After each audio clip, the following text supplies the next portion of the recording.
Good day everyone. Today's topic is all about Chinese, or particularly all about trade. But first, let us have some introduction about China. China's history is sometimes dated to the 16th century BC.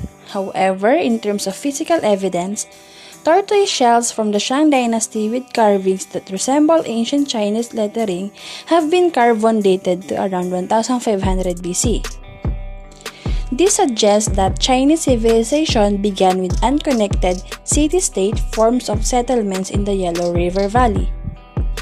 There were two events during the time period that are considered cornerstones of what is currently known as Chinese civilization. In the 3rd century BC, the Qin Emperor imposed a standard writing system on all of his subjects. Second, in the 2nd century BC, a Confucianism-based state philosophy arose. Historians argue that China has fluctuated periodically between periods of unity and disunity, and that it has been overrun by strangers, some of whom have been incorporated into the Chinese population.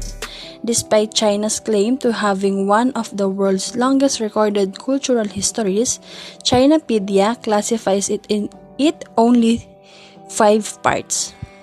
Also, art, politics, science, and philosophy have all played important roles in China's history. It is the birthplace of the world's oldest civilization. For much of its history, China was ruled by many dynasties. The first dynasty is said to have been the Xia dynasty. China's economy relies heavily on trade. China's trading institution developed into a somewhat modern but insufficient system. In the 3 decades follow, the communists take over in 1949. The push to modernize the economy, which began in 1978, necessitated a significant increase in commodity flows and a significant increase in the efficiency of economic transactions. In the years that followed, the government implemented economic reforms in order to build a socialist market economy. This economy incorporated both central planning and market forces. What does China trade the most? The great bulk of China's exports consists of manufactured goods, of which electrical and electronic machinery and equipment, clothing, textile, and footwear are by far the most important.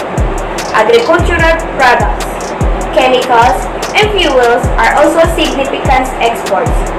A manufactured good is a good that is produced mainly by the application of labor and capital to both materials and other intermediate inputs. As such, manufactured goods are the opposite of primary goods but includes intermediate goods as well as final goods. Here are the continuation of Eileen's report. China trade includes clothing, textile, and footwear. There are some types of clothing like skirt, shorts, swimwear, dress, and suit. Next, textile.